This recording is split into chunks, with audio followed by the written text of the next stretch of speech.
जय माता दी दोस्तों। मैं हूँ अर्चना तिवारी। स्वागत है हमारे चैनल ज्ञान की बात विद अर्चना चिंतामणि में आप सभी लोगों का। कैसे हैं आप लोग? ये बताने के लिए कमेंट बॉक्स में जय माता दी, हर हर महादेव, जय नौ दुर्गा जरूर लिखिए। दोस्तों, आज की वीडियो में हम बात करने वाले हैं थंबनेल के अनुसार अष्टमी और नवमी की तिथि कब है।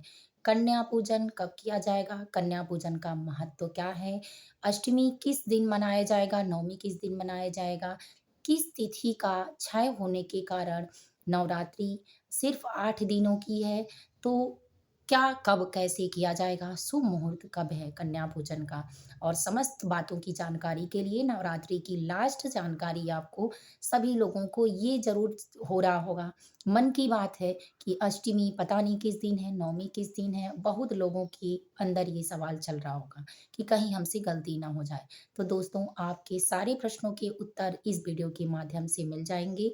आज आप हमारे साथ हमारे वीडियो में एंड तक बने रहें। इससे पहले अगर हमारी वीडियो आपको पसंद आती है तो लाइक कर लें, कमेंट करना बिल्कुल ना भूलें। आप मेरी वीडियो कहाँ से देखते हैं? जय माता दी कमेंट बॉक्स में अपने जिले का नाम ज़रूर लिखें। दोस्तों, बहुत सारे भैया लोग ऐसे हैं, चाहे दीदी लोग की बहुत लोग कमेंट करते हैं, लेकिन बहुत लोग वीडियो देखने के बाद कमेंट नहीं करते हैं।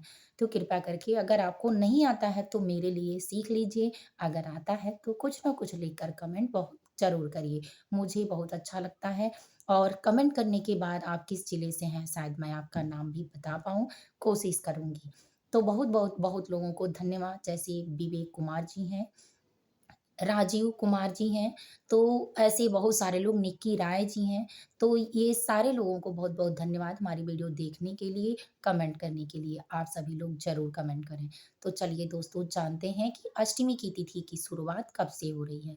तो अष्टमी तिथि की शुरुआत बिना टाइम वेस्ट किए दोस्तों, क्योंकि टाइम बहुत कम लगेगा और वीडियो मैं छोटा ही बनाऊँगी, नवरात्रि का व्रत होने के कारण पाठ पूजन भी टाइम टाइम पे करना होता है, तो समय बहुत कम मिल पा रहा है। तो इसीलिए मैं एक वीडियो के माध्यम से ही आपको नवरात्रि की अष्टमी और नवमी की सारी जानकारियाँ दे पाऊँगी, तो कृपया करके आप वीडियो को ज़रूर देखें। तो चलिए दोस्तों, जानते हैं अष्टमी यानी अष्टमी तिथि की शुरुआत 4 अप्रैल को शाम को यानी रात में शुरुआत हो रही है 8:12 पर।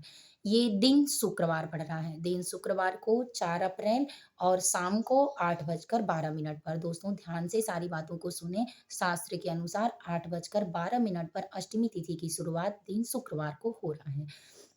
लेकिन और इसका समापन शनिवार को यानी दिन शनिवार को समापन रात में 8:26 पर हो रहा है। यानी शुरुआत 8 बजकर आपको 12 मिनट पर शुरू हो रहा है और समापन 7:26 पर हो रहा है।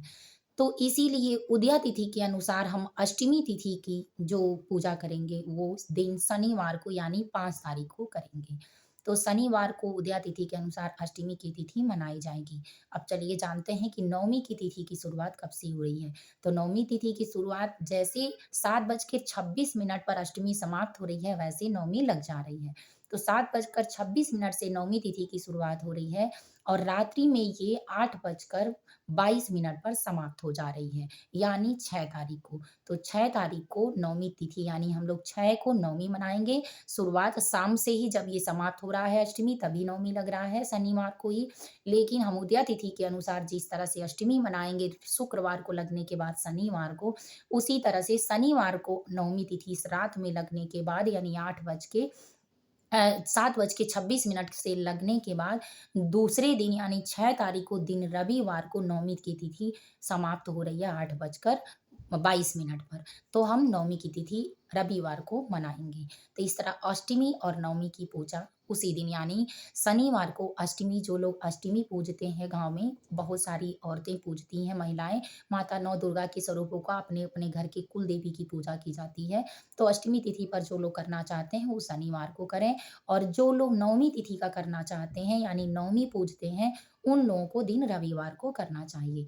अब इसके बाद जो कन्या पूजन करेंगे तो नवमी में ही कन्या पूजन, कुछ लोग अष्टमी में खिलाते हैं और कुछ लोग नवमी में खिलाते हैं। तो दोस्तों, जिसको अष्टमी में खिलाना हो वो दिन शनिवार को खिलाएँ, क्योंकि शुक्रवार से ही लग रहा है तो सुबह में आप खिलाएँगे उदया तिथि के अनुसार, लेकिन अगर नवमी का खिलाएँगे तो दिन रविवार को खिलाएँगे और रविवार के दिन शाम को ही दशमी की तिथि लग जाएगी।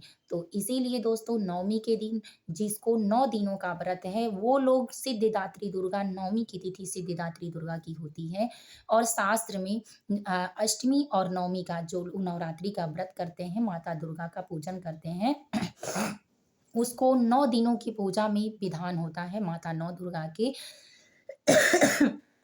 अष्टमी स्वरूप का और नवमी स्वरूप का। तो दोस्तों शुभ मुहूर्त जो नवमी तिथि का है और अष्टमी तिथि का है कन्या पूजन का है। तो जो लोग 9 दिनों का रहते हैं, 8 दिनों का होते हैं, कुछ लोग व्रत रहने कलश रखने के बाद भी कन्या खिलाते हैं, कुछ लोग नहीं रखते हैं तो भी खिला सकते हैं। तो आप 9 देवियों की पूजा नवमी के दिन करें और उस दिन चाहे अष्टमी को करें, आपकी मर्जी। नौ दुर्गा की पूजा अष्टमी और नवमी दोनों तिथि में की जाती है। जो लोग 8 दिन का व्रत रहते हैं और जो लोग 9 दिन का कलश रख के करते हैं, उनको पारण दशमी में ही करना चाहिए। तो 9 दिनों का व्रत यानी नवमी रविवार को पड़ रहा है तो उस दिन कन्या को हवन पूजा और कन्या खिलाया जाता है।